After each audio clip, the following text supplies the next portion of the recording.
Hai teman-teman, welcome to my channel.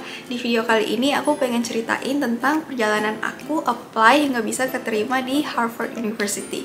Sebelumnya aku Gaby, aku saat ini sedang melanjutin S2 di bidang imunologi di Harvard Medical School. Sebelumnya aku juga udah pernah buat video-video tentang proses mendapatkan LOE dan beasiswa ke luar negeri. Untuk nonton video-videonya teman-teman bisa lihat di sini. Dan juga jangan lupa buat like, comment, dan subscribe ya teman-teman kalau seandainya video ini membantu. Sebelumnya, aku pengen ceritain dulu tentang background akademik aku. Ingat ya teman-teman bahwa semua application ke S2 atau S3 luar negeri itu pasti berbeda-beda tergantung pada background akademik aplikantnya dan kecocokan dengan program yang dituju. Jadi aku rasa aku harus ceritain dulu ke teman-teman tentang background aku. Jadi aku di Indonesia adalah alumni dari FK UNER dan FK Unhas. Jadi aku masuk ke FK UNER angkatan 2012, kemudian aku buat koasnya aku transfer ke FK Unhas dan aku lulus tahun 2019. Dan aku sempat ikut exchange di Osaka University dengan beasiswa dari JASO tahun 2016 selama kurang lebih 1 semester. Kemudian selain itu pada saat aku apply aku juga udah sempat kerja kurang lebih setahun sebagai dokter internship, dan juga aku bantu magang di beberapa departemen di kampus aku, serta aku juga volunteer buat organize sebuah proyek research internasional di Indonesia. Emang dari sejak kuliah aku emang udah niat buat ngelanjutin S2, tapi karena aku emang tertariknya pada research dan molecular biology, aku belum nemu program yang pas, dan aku juga selama ini kayak kurang pede gitu dengan pengalaman research aku, karena seperti teman-teman tahu di Indonesia mungkin research experience-nya nggak sebanyak yang ada di luar negeri. Nah tapi kurang lebih tahun 2020 aku emang udah niat untuk melanjutin S2, dan aku mulai untuk nyari-nyari program yang kurang lebih sesuai dengan kesukaan aku. Aku mempunyai passion di bidang cancer biology, dan aku pengen mencari program yang sesuai dengan passion itu. Kemudian kriteria lain yang aku cari dalam program S2 adalah aku mencari program S2 yang 2 tahun, yang preferably emang setahun gitu research, karena aku benar-benar ngerasa nggak confident dengan research experience aku, dan aku pengen improve itu melalui program S2. Kemudian aku nggak ada pilihan sih kira-kira ada di negara mana, tapi aku juga mencari beberapa proyek-proyek yang menarik di bidang cancer immunology berbagai uni melalui website dari universitas-universitas. Dan tentunya aku juga berharap bisa keterima di universitas yang bagus atau high rank. Jadi aku saat itu mencari di kurang lebih top 100 universities. Sayangnya di situ aku nggak nemu universitas-universitas yang sesuai dengan kriteria aku. Nggak ada yang fully membuat aku serak gitu. Entah itu karena proyeknya nggak ada yang aku rasa cukup menarik, atau karena struktur programnya terlalu singkat untuk research. Jadi aku mencari-cari lebih lanjut lagi. Nah kebetulan pada saat itu aku juga ikut sebuah kursus dari Harvard yang sebenarnya bukan cancer biology, tapi ada banyak komponen antara lain genetics, immunology, dan sebagainya. Dan aku saat itu suka banget sama kursus genetics dan immunology yang ditawarkan oleh Harvard, dan aku jadi suka banget juga dengan bidangnya. Nah kemudian kayak kebetulan juga saat aku mulai nyari-nyari uni ini, Harvard nawarin kursus cancer immunology. Nah di situ aku tuh kayak baru ngeh kalau ternyata imunologi itu relevan dengan cancer, karena kayaknya itu development yang baru banget kan, dan masih jarang di Indo. Jadi aku mulai lihat-lihat tentang imunologi, dan ternyata Harvard juga nawarin master di bidang imunologi. Aku ngerasa ini exciting dan kayak somehow fit my criteria. Jadi aku mulai cari tahu tentang proses apply ke program ini. Kemudian aku juga apply-nya hanya ke satu program ini aja. Jadi kalau teman-teman emang udah niat buat sekolah ke luar negeri, jangan ikutin aku ya teman-teman, karena akan reduce your chances of getting accepted. Tapi aku saat itu nggak nemu sih program lain yang sesuai dengan goal dan keinginan aku, dan aku ngerasa alternatively aku mungkin tetap di Indo aja pursue residency. Jadi aku emang apply ke satu aja karena aku pengen nyari yang benar-benar serak buat aku. Jadi untuk proses aplikasinya sendiri, aku apply buat intake bulan September 2021. Jadi proses aplikasinya berjalan selama tahun 2020. pada saat aku mulai mempersiapkan application aku kurang lebih bulan April 2020, dan application-nya ditutup bulan April 2021. Jadi aku punya 1 tahun untuk mempersiapkan application. Tapi aku waktu itu goalnya adalah submit pada akhir 2020 karena program aku admissionnya bersifat rolling admission. Jadi makin cepat apply, makin besar kemungkinan untuk diterima. Sehingga aku berusaha untuk bisa apply se-early mungkin setelah application-nya buka. Kemudian yang paling pertama aku persiapkan adalah untuk recommendation dan CV aku. Jadi bukan nulis dokumennya itu sendiri teman-teman, tapi waktu aku sadar aku mau apply S2, aku langsung berusaha untuk memperkuat relasi aku dengan dosen-dosen aku dan juga untuk mencari sebanyak mungkin experiences untuk memperkuat CV aku.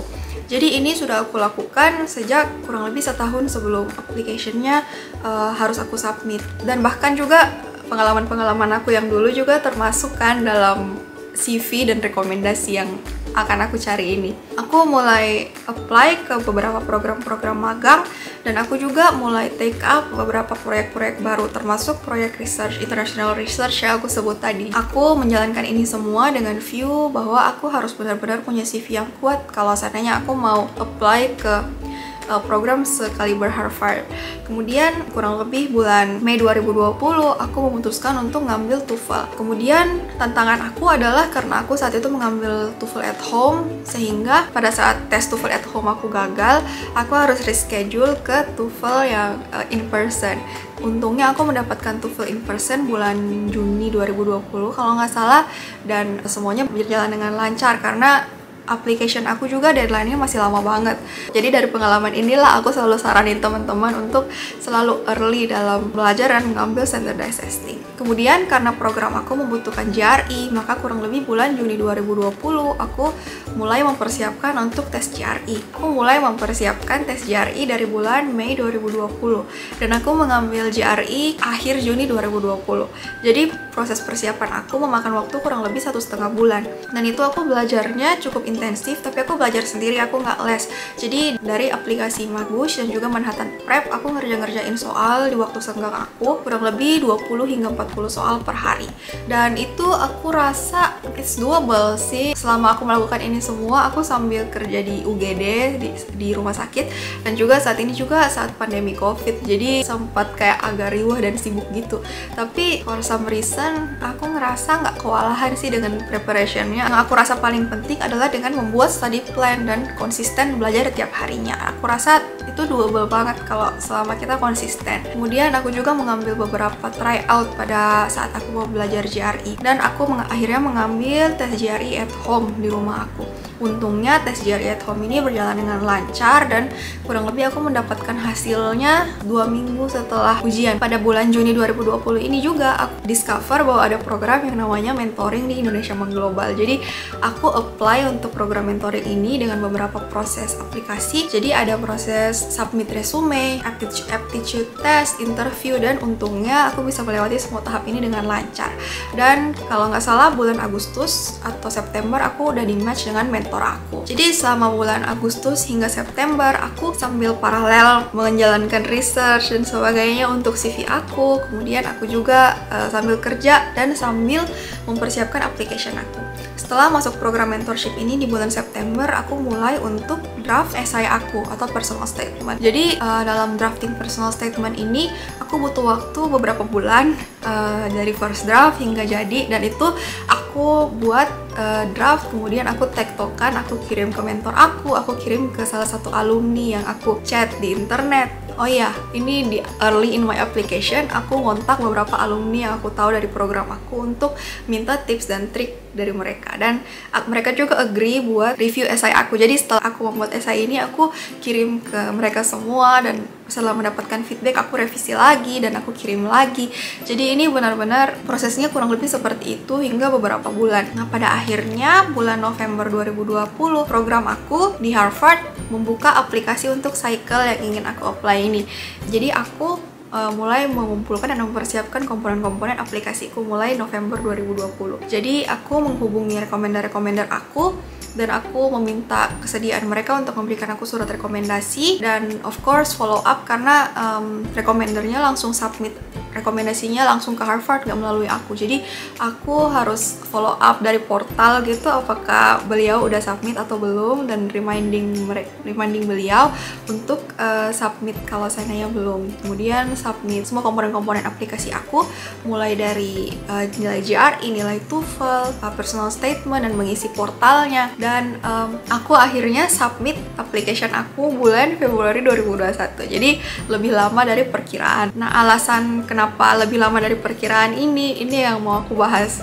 Jadi apa yang kira-kira akan aku perbaiki atau aku ubah dari proses application aku? Yang pertama, mungkin teman-teman notice ada something yang missing dari semua komponen persiapan aku, yaitu aku telat buat translate dan menyetarakan nilai aku melalui UAS. Jadi aku santai-santai aja gitu, aku pikir bisa cepat-cepat, bisa mepet-mepet aja aku membuat translation dari ijazah dan transkrip nilai aku dari Indonesia untuk disubmit ke sana. Tapi ternyata mereka meminta penyetaraan melalui jasa UAS atau World Education Services, dan aku nggak tahu kalau proses ini ternyata ribet banget dan membutuhkan waktu yang cukup lama. Jadi selama bulan November hingga Februari itu aku cukup stres karena aku harus bolak-balik ke Unhas dan UNER untuk minta mereka mengirimkan ijazah dan transkrip aku langsung ke Amerika untuk diproses oleh UAS, kemudian menunggu hasil dari UAS lagi gitu. Jadi ini benar-benar membuat application aku ke delay. Kayaknya hanya karena UAS ini aja proses application aku jadi ke delay, yang seharusnya aku bisa submit bulan Januari, aku jadinya nggak submit sampai Februari. Kemudian hal kedua, mistake yang aku buat adalah pada saat aku meminta rekomendasi, aku nggak tahu kalau ternyata rekomendasinya harus memiliki kop kampus, karena aku udah pernah melihat format surat rekomendasi di Amerika Serikat dan sifatnya cukup informal. Jadi aku pikir nggak perlu pakai kop, hanya pakai tanda tangan basah aja. Tapi ternyata application-nya memerlukan kop. Jadi aku ngubungin lagi rekomender aku, minta maaf banget dan meminta beliau semua untuk submit kembali rekomendasi dengan kop. Tapi syukur beliau semua bersedia dan recommendation aku bisa diterima oleh Harvard. Dan yang ketiga adalah I wish aku udah memperkuat CV dan recommendation aku dari early banget sejak aku S1. Jadi pada saat aku S1, kalau teman-teman udah nonton video aku yang sebelumnya tentang dari kegagalan aku menuju ke Harvard, jadi ada fase di dalam pendidikan aku dimana aku tuh sempat cukup vakum gitu, dan aku cuti kuliah dan aku kayak nggak do any project or anything like that. Jadi aku ngerasa seandainya aku dulu kayak nggak mengalami itu semua, mungkin aku bisa submit dan masuk tahun 2020 instead of 2021, jadi aku bisa hemat umur. Tapi di sisi lain juga aku cukup bersyukur sih karena 2020 itu kayak pandemi gitu, jadi belajarnya nggak terlalu maksimal, dan ya emang ini jalannya sehingga aku bisa tumbuh as a better person. Jadi in some ways I don't really regret it, but aku benar-benar saranin teman-teman untuk selalu rajin mencari lowongan baru, mencari opportunity baru, membangun relasi se-early mungkin dan sekonsisten mungkin, jangan kayak aku. Kemudian setelah aku submit semua application ini, aku diundang wawancara pada bulan Maret 2021. Aku mempersiapkan untuk wawancara dan akhirnya aku menjalani wawancara dengan Harvard. Jadi proses wawancaranya sendiri, aku diwawancara langsung oleh program direkturnya, dan aku persiapkan untuk wawancara dengan belajar imunologi dan belajar lagi molecular biology dan review proyek-proyek aku sebelumnya yang aku kerjakan di Indonesia maupun di Jepang. Pada saat wawancara sendiri, sama seperti persiapan aku emang ditanya tentang proyek-proyek yang sudah aku lakukan dari sisi molecular biology-nya. Sayangnya pertanyaannya itu cukup berat menurut aku, karena aku ditanya, aku masih bisa jawab, tapi aku ditanya terus sampai akhirnya aku cukup mentok di saat aku disuruh ngapalin amino acid, dan aku tuh kayak nggak hafal semuanya gitu, jadi kayak cukup mentok di situ. Tapi lucunya si pewawancaranya itu di situ kayak udah nggak apa-apa jawabannya, nggak apa-apa kalau salah, you're highly ranked anyway, kamu bakal diterima, ini aku cuma mau ngajak kamu ngobrol aja gitu. Jadi aku kayak oke. Kemudian setelah itu kita juga cukup banyak ngobrol tentang Indonesia. Jadi beliau itu dari India, jadi backgroundnya ada kemiripan dengan aku. Beliau itu dokter dari India, kemudian pindah ke Harvard dan jadi profesor di sana di imunologi. Jadi aku cukup ada kemiripan background karena kita sama-sama asalnya dari dokter, dari negara berkembang. Jadi aku cukup banyak tanya-tanya tentang itu. Tips aku kalau wawancara, bertanya teman-teman itu menunjukkan interest, dan itu menunjukkan kita mau tahu tentang pewawancaranya dan tentang programnya. Jadi di situ aku cukup banyak nanya tentang background beliau, tentang tips-tips beliau, what makes a good student, dan akhirnya kita kayak membangun rapport gitu. Jadi aku dari wawancaranya aku feel quite good, tapi karena belum ada hitam di atas putih aku diterima atau gimana, jadi aku masih cukup tegang sih. Dan pada akhirnya tanggal 1 April aku dapat LOE resmi, aku accepted di Harvard. Jadi ya thanks God dan semua orang yang sudah bantu aku dalam proses application aku. Alasan kenapa aku diterima aku juga nggak bisa say sih. Yang aku bisa bilang aku IPK-nya nggak sempurna, tapi I do have research experience baik di Indonesia maupun di Jepang, dan for whatever research experience yang aku nggak cukup punya banyak, aku benar-benar emphasize di essay aku bahwa aku tuh suka, aku pengen, aku passionate, cuman mungkin karena situasi, keadaan, dan circumstances yang membuat resource di tempat aku terbatas, aku mungkin nggak bisa research sebanyak teman-teman aku dari Amerika gitu. Jadi I think mereka bisa understand, dan aku juga kayak minta mereka untuk give me a chance karena circumstances aku yang seperti itu, aku butuh chance melalui program S2, dan aku pikir mungkin itu confidence mereka. Kemudian yang kedua mungkin recommendation aku, I'm not sure, tapi I guess they are strong. Jadi mungkin itu mendukung. Kemudian yang ketiga, background aku mungkin bisa dilihat unik. Aku dari negara berkembang dan aku asalnya dari FK. Waktu aku apply aku nggak tahu sih, tapi setelah aku tiba di sini aku baru tahu ternyata di angkatan aku ini hanya 2 yang udah lulus FK gitu. Dan aku juga kayak cukup happy to know that dalam beberapa hal dan beberapa subjek, mungkin di bidang research techniques aku nggak sekuat teman-teman aku, tapi ternyata dalam banyak hal aku tuh kayak punya perspektif baru gitu, atau kayak ilmu yang teman-teman aku yang bukan dokter mungkin belum tahu karena background aku dari kedokteran. Jadi misalnya kayak gimana itu bisa relate to a certain drug, tentang penyakit-penyakit imunologi yang langka gitu.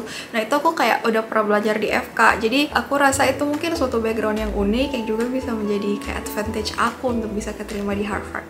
Kemudian alasan berikutnya mungkin karena aku connect dengan interviewernya pada saat aku wawancara. Tapi yang paling penting dan aku juga pengen kasih tips ke teman-teman adalah untuk menghadiri info session. Jadi sebelum aku diundang wawancara, aku pernah menghadiri semacam info session atau webinar yang diselenggarakan oleh program-program master di Harvard Medical School, termasuk oleh program Master of Immunology ini. Dan pada saat itu aku tuh kayak sempat muncul di info sessionnya dan nanya-nanya gitu ke program director dan program manajernya, dan aku ikut info session itu 2 kali. Jadi by the second info session actually program manager dan program directornya tuh kayak udah at least tahu nama aku gitu, tahu aku si dokter dari Indonesia yang sekarang lagi apply gitu. Jadi pada saat aku wawancara actually prof yang wawancara aku tuh juga semacam kayak udah kenal aku gitu. Jadi aku bener-bener highly suggest teman-teman kalau ada info session buat bisa ikut ke info sessionnya. Dan alasan berikutnya mungkin karena doa orang tua dan teman-teman yang semuanya bisa bantu aku dan mendoakan sehingga aku bisa beruntung keterima di Harvard. Jadi kurang lebih gitu teman-teman sharing aku hari ini tentang proses aku buat bisa apply dan keterima di Harvard. Of course, this is also like a big surprise for me karena aku nggak pernah, aku waktu niatin mau S2, aku never ever expected S2-nya di Harvard, tapi aku benar-benar bersyukur banget udah diberi kesempatan ini dan aku akan use this to the best that I can. Untuk video-video berikutnya aku akan jelasin lagi more detail tentang komponen-komponen aplikasi aku, GRE, WES, rekomendasi, dan sebagainya. Aku udah pernah membuat video untuk personal statement yang teman-teman bisa lihat di sini. Dan juga untuk lanjutin S2 ini aku pakai beasiswa LPDP, dan aku juga bakal share sama teman-teman tentang gimana proses aku apply beasiswa LPDP. Jadi hopefully video ini helpful buat teman-teman semua. Kalau seandainya teman-teman masih ada pertanyaan atau ada yang ingin dikonsultasikan or just anything at all, teman-teman jangan hesitate buat kontak aku melalui Instagram dan LinkedIn aku yang aku list di sini. Dan jangan lupa buat like, comment, dan subscribe ya teman-teman buat dapat lebih banyak video-video seperti ini dan juga tentang upcoming video 1 week in my life gitu di Harvard Medical School. Oke, thank you udah nonton teman-teman. See you!